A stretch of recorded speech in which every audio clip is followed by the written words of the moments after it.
is getting that volume up. We still want them to be them. That's a part of their DNA and their identity. But they both get open catch and shoot threes that sometimes we turn down, and those are shots we need to take. We shoot a decent percentage from three, so we can get our number up from 29 or whatever it is to more like 34, 35.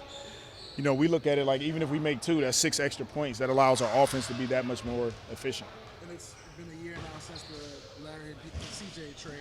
How much has just their presence in the building changed everything? It's changed a ton in the sense that they both bring a level of leadership to our young group, our young core. Both experienced playoff basketball, especially CJ going 8, 9 times in a row. And then off the floor, just high character guys, they're professionals, family guys. They come in every day and put their work in, and it's really elevated our whole group. Was Dyson able to do anything today as he's working his way back? No, not today. He didn't do anything today. And any more update on Z of what he's been able to do? No update other than what I told you guys yesterday. And you're still feeling the same as you did yesterday in terms of we're probably not going to see that starting five before the All-Star break? No, not before All-Star break. We're probably not going to see our starting five, the starting five that we started the season with. No. How much does that hurt?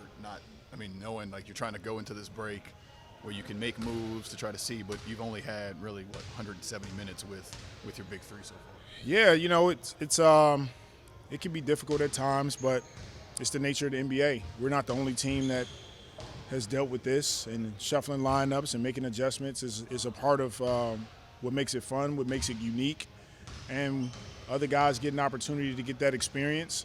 I believe it helps us going down the stretch. For her, what have you seen from him just getting back to himself in these last 3 games, whether it's scoring 4 points in the game and maybe being one of the best players on the floor, or just everything that he's able to do on the court? I think Herb, more importantly for us, his identity is all the intangibles, deflections, steals, rebounds, being able to get to the basket and make plays, and then making just simple plays, even if it's for himself or his teammates. And we're starting to see him do that. I thought he did a good job in Milwaukee, Denver on the road trip, and then it's carrying over so far. So good to have Herb back on the floor, healthy, and doing the things that we all know he's capable of. Just the team in general, what have you kind of seen these last 3 games that have allowed y'all to get back on track and win 3 in a row? Identity. We're playing fast. It starts with our defense being able to get stops, keep teams out of the paint, contest shots, rebound. And then our spacing has been really good to allow our scorers, Brandon, CJ, Trey, JV, to operate. And then we're just sharing the basketball, all the things that we're about. And Willie, the team's been really good the last 4 games in the second halves. What's the best reason you can give us for that? I think that's just kind of how the game is going. We're going in halftime and making some good adjustments, watching film and coming back out, and the guys are implementing it. Really, another 1 game for Brandon. Talk about his passing.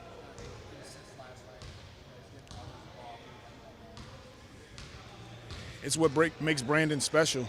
His ability to score for himself, to set the table for his teammates. I thought defensively he was really solid, contesting shots, he's rebounding, but his passing ability makes him elite. And it allows us to put the ball in his hands at the end of the game. And now you have CJ and Trey, JV, and those guys spread it out, and he can operate in that space. And what do you think about his ability at 6'9" or however tall he is to be on the move, handle it, and throw it on the move too? It's sort of the modern NBA players now. They're all 6'5", 6'6", 6 to 6'10" that can handle the ball, that can shoot, that can defend, and Brandon he's in that group of guys. Willie, going back to Herb for a minute, do you ascribe to the theory that a player's defensive effort, everything he does, those intangibles, can be contagious for the rest of the guys?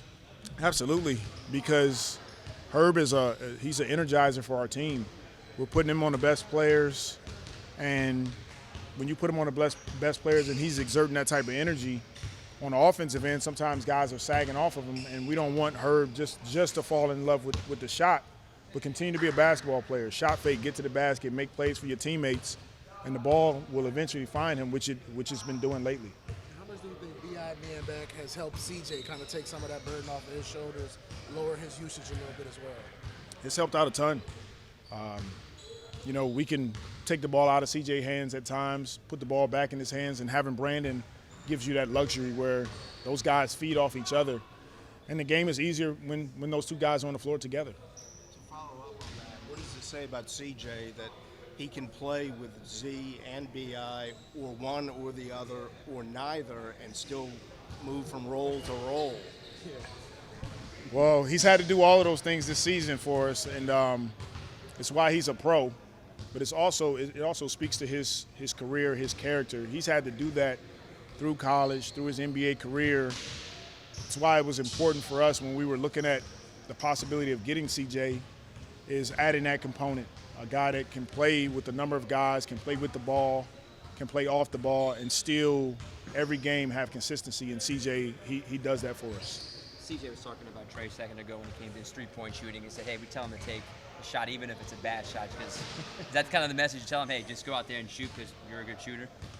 We're okay with a few bad shots because it happens. When you're an elite shooter, if you shoot 9, 10 threes a game, you're going to shoot 2 that was contested. We're okay with that. But for the most part, if Trey has daylight, we want the ball going up. And if not, we trust that he'll make the next play.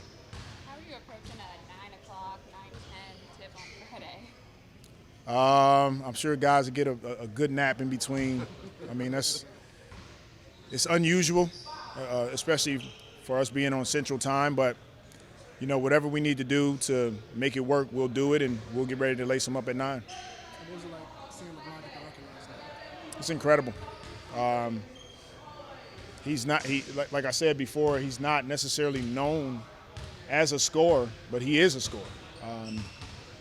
And it's incredible to have played against him, to have coached him, to have watched his career blossom the way it has, and then at the same time, LeBron meet all the expectations that were put on him. I think it's incredible.